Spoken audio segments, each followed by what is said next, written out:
No wonder they call it the American dream. There's so many ways. Too many ways to do well, and especially in California.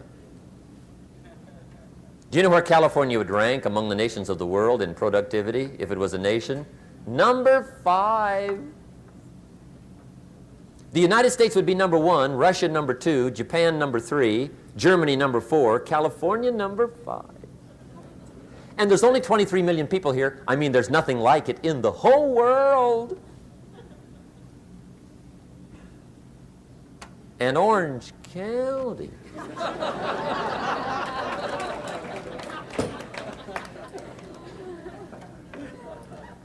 This is it.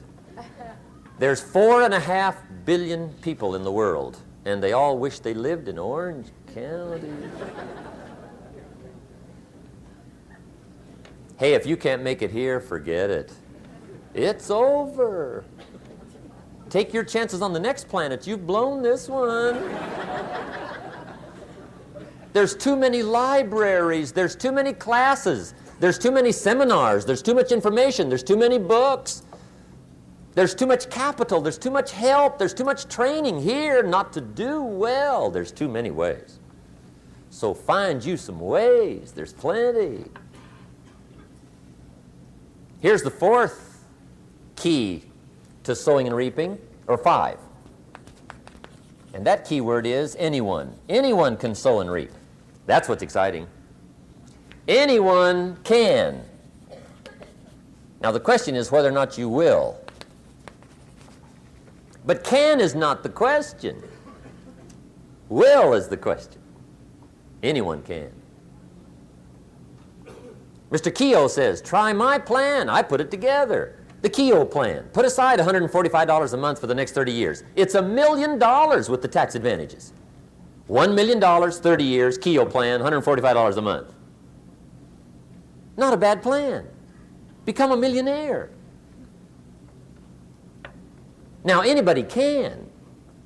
The question is, who will? That's the question. Son asked his father, when his father's 50, we're rich, right?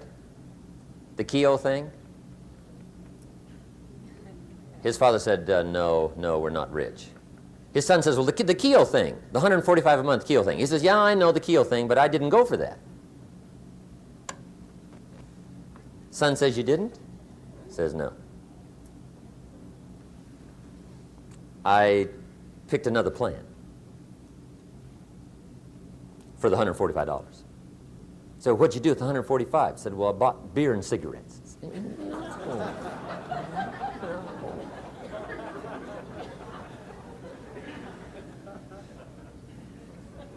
See, anybody can, whether you will or not. See, that's the question. And here's a good question to ask. We are all buying somebody's plan. The question is, whose? Who's got you talked into doing what you're doing? Who's got you talked into your present plan? See, 10 years from now, you will surely arrive. The question is, where? But see, anybody, if you want to, can go searching for a good plan, pick it, and start working it. And sure enough, as the time passes, as it surely will 5 years from now, 10 years from now, then you'll be winding up wearing what you want to wear, driving what you want to drive, living where you want to live, become what you want to become. But now's the time to fix the next 10 years. And who can? Anybody. Here's number 6. The 6th key to sowing and reaping. This is leveling with you now, as we promised to do. There's one thing better than the truth, and that's the whole truth. And here's part of the whole truth of the law of sowing and reaping. Number 6 is, you could lose. There are times when you just lose, no matter what you do. It's that kind of planet. You reap what you sow, yes, but... What does that mean? Yes, but, well, the farmer plants his crop in the spring, takes care of it all summer, loves his family, works 10, 12 hours a day, 6, 7 days a week, is an honorable man. Come fall, he's got a beautiful crop, and he deserves every bit of it. But the day before he sends the combines into the field, a hailstorm comes along and beats it all in the ground, which means you lose. Somebody says, well, what did he do wrong? Answer, nothing. It's just that kind of planet. Sometimes it's going to hail on your crop and rain on your parade, so you got to get ready for that or you will be naive. That's just part of the life arrangement. And don't press me why. I was not in on some of the original decisions here, so I don't know how it got set up. But there's just times, sometimes you lose. That's part of life. But now here's number 7. The 7th key to sowing and reaping. And it goes like this. It's just another way to quote the same law. And it goes like this. If you don't sow, that's just another way to quote the law. If you don't sow, what? You don't reap. You don't even have a chance. So if you looked at your game plan tomorrow, you might come to the quick conclusion, I got to get some sowing going. How true. Get you some sowing going. And remember, you've got plenty of time. You've got all the time there is. Some people spend enough TV time to make a fortune. The latest article on television watching in this country, according to the latest article, the average television is on in this country in every household 7 hours a day, called the Big 7. I asked a guy one time what his TV cost. He said about $450. I said, you forgot to look at the price tag. He said, what do you mean? I knew he was a TV watcher. I said, that television costs you, in my opinion, at least $12,000 a year. To watch it, not to own it. Owning it's cheap. Watching it is what's expensive. And I said, hey, $12,000 a year is too much to pay to watch TV. That's too much. Pay a little, but not $12,000. And he's the guy that said, I hope pay TV never comes.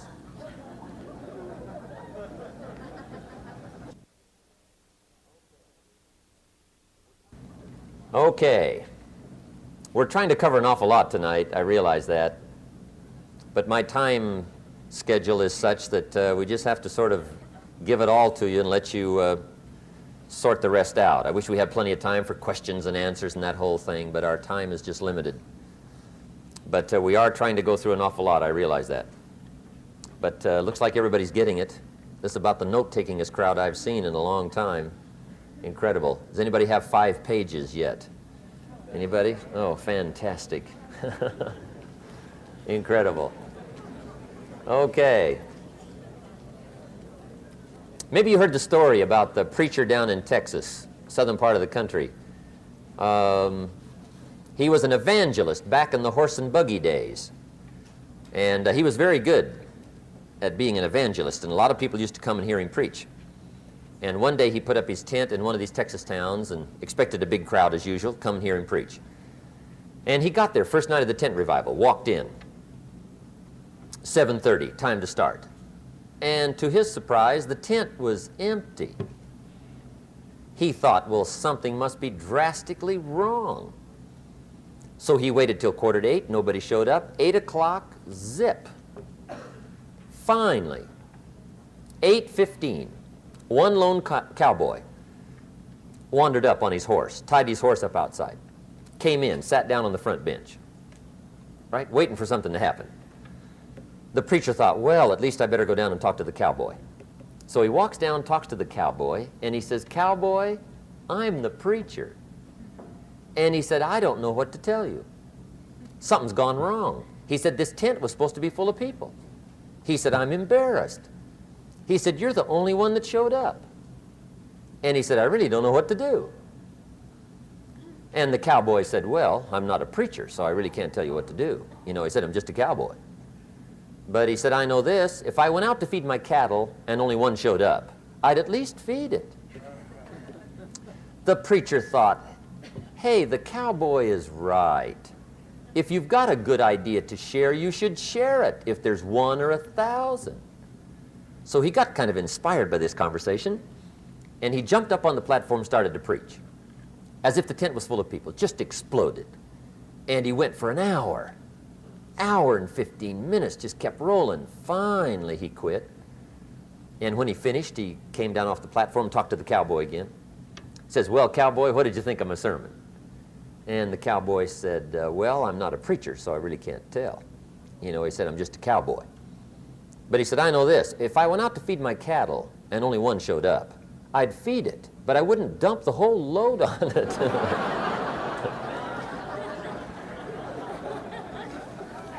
So anyway,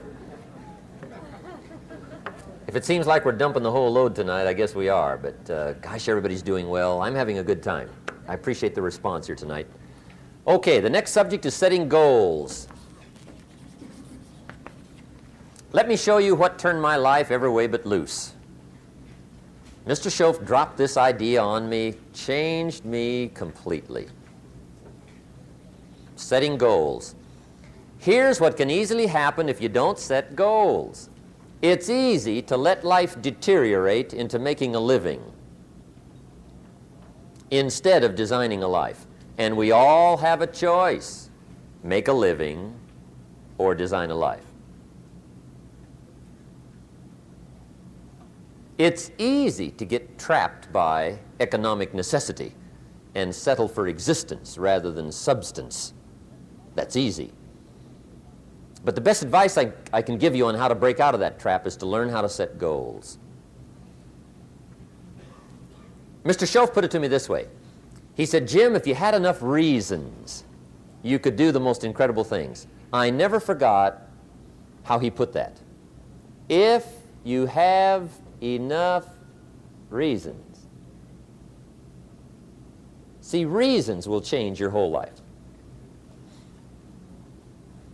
Mr. Schoaf said to me, he said, "Mr. Rohn, I think you've got plenty of intelligence, you've got plenty of talent, you've got plenty of ability.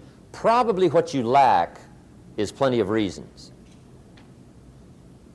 He said, "I don't think your current bank balance is a true indication of your level of intelligence." I was happy to hear that.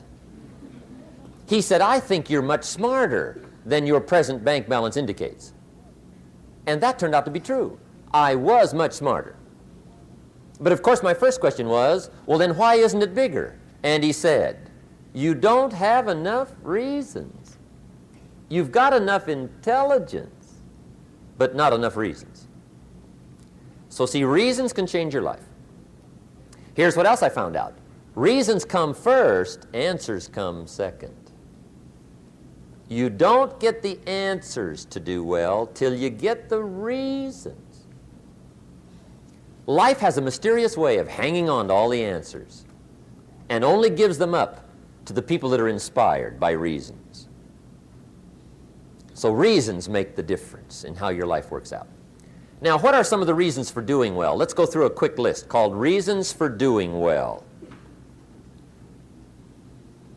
First is personal reasons.